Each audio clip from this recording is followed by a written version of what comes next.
Go either ambidextrous.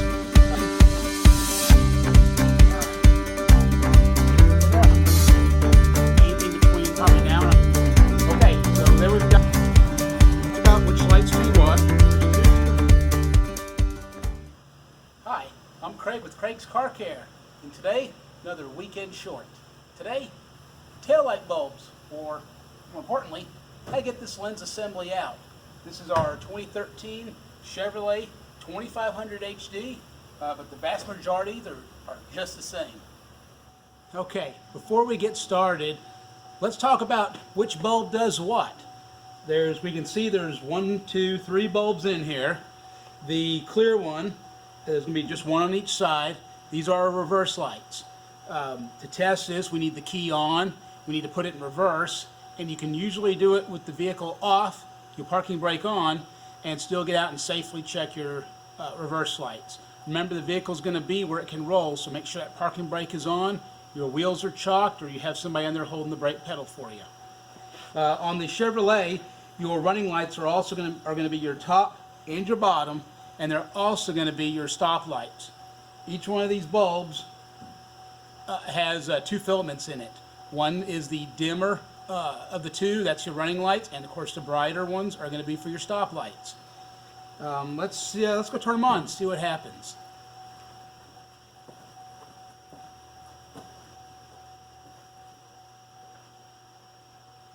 Okay, that's our running light. And I didn't have the key on, so I wasn't positive they came on. So top and bottom running light. Let's get the brake pedal pushed here. And I got to turn the key on this one. So keep in mind, if you're checking your brake lights on the Chevrolet truck and the vehicle is off, if you go use either somebody's foot, some kind of a bar between the seat and the brake pedal, if you just press that pedal and you have the key off, most of these newer pickup trucks will not turn the brake lights on. That's supposed to help against a sticking brake light switch, so your battery doesn't go dead on you. So that could give you a false positive there, where you thought, oh, my brake lights are out, but really you just need to do the key on.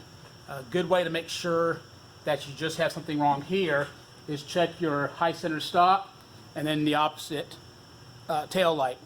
So here we've got the bar in there. I had to turn the key on. Top and bottom are also our brake lights. If we do a turn signal, this is going to start flashing. Let me do the right side here.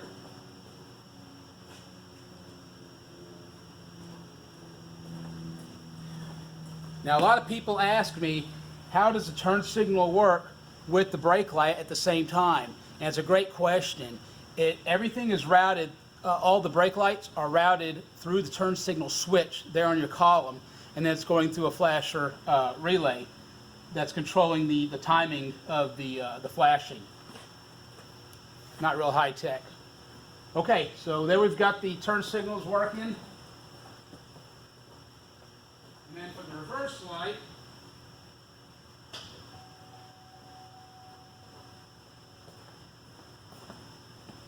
and that didn't work.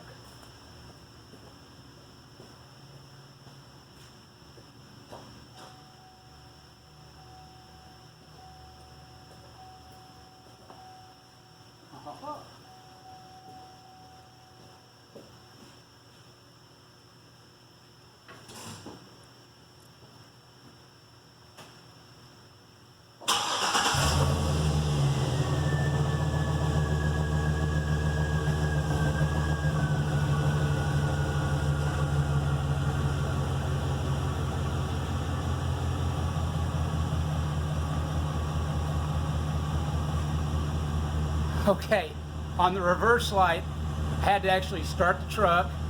So I set my parking brake. I have a bar in there holding the brake pedal. Now I also have the front wheels chalked. So we're not going to spend a lot of time back here. But there's our brake light bulb, and I looked at the other side and it's working as well.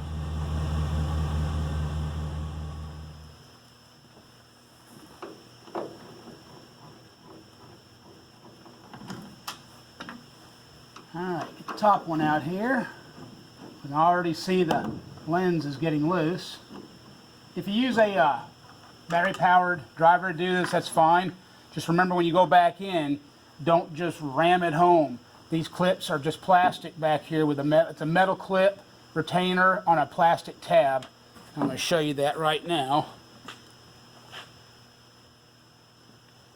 Alrighty.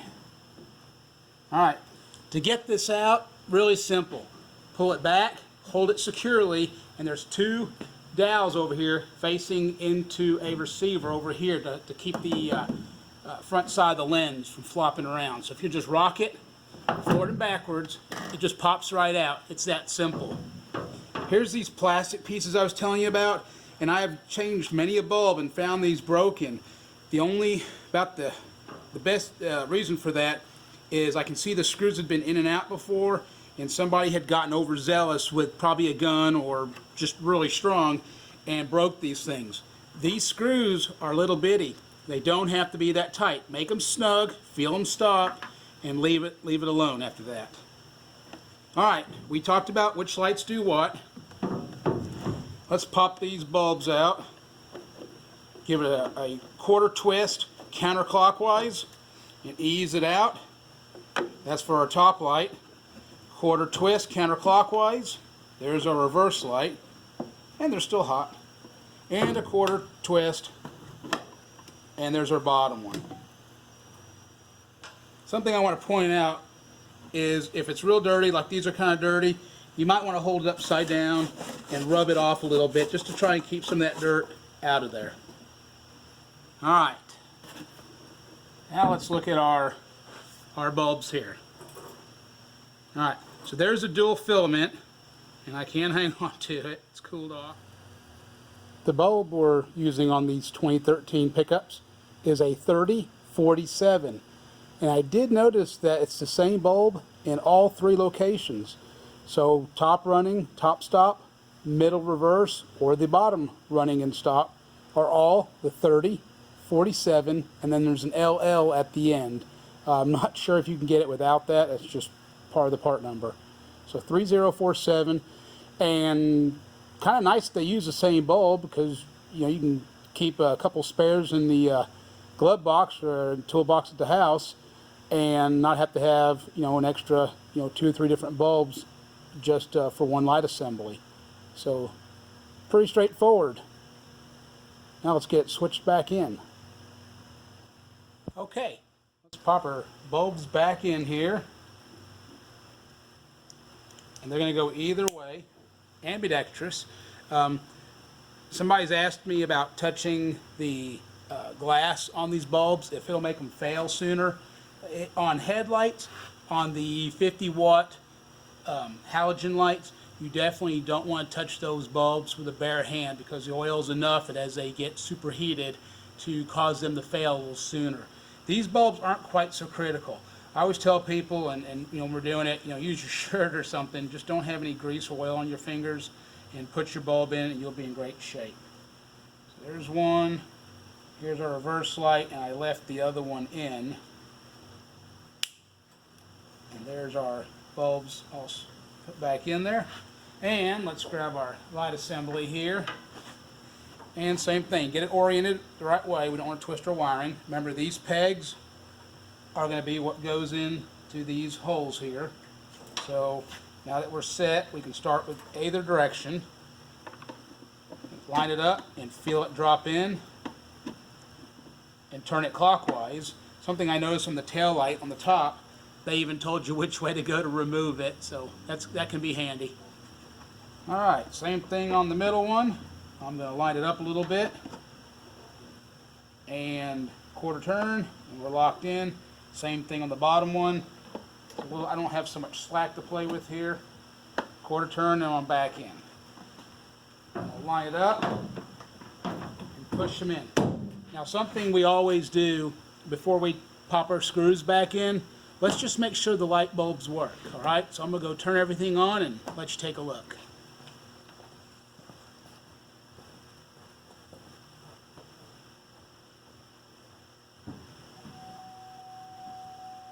Okay, there's our running lights. How are we looking? Alright, both work? Okay, thanks. Good.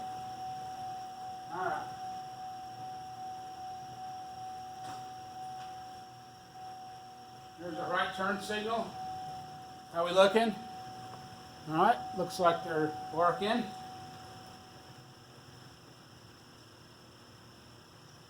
Go and hit our brake lights here.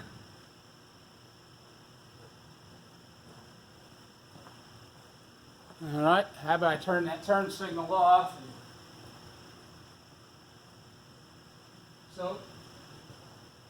So in theory, if the turn signal lights are working on these, if they're together, then the brake light should work, but always a good idea just to check.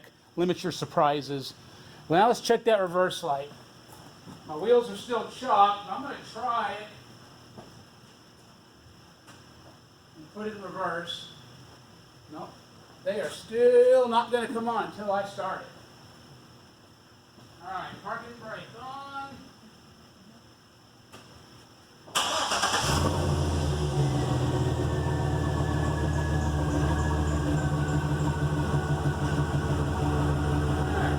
Quick check.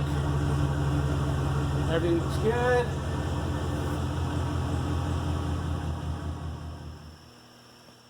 Okay, now that our bulbs have been checked and everything's working, I'm going to push this in and line up where I can see the receiver for where the screw goes.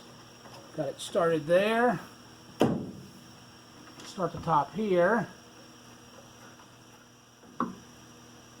And tighten it up.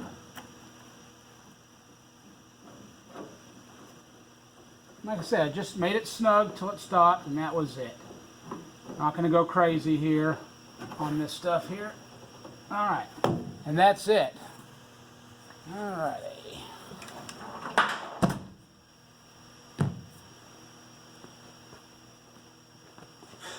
Okay, that about does it. Pretty straightforward, right?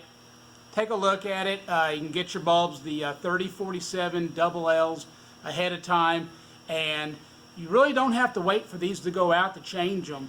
It can just be part of your preventive maintenance. This truck's only got about 60,000 miles on it, but you know, anything between probably now and 100,000 might be a good time to do it at 4 or 5 years old, and save that state inspection that doesn't pass, or getting pulled over, or whatever, somebody couldn't see you because there wasn't doubles and they ran into you, who knows. Just good preventive maintenance as well if you need to do that. Well, thanks for watching another weekend short with Craig's Car Care.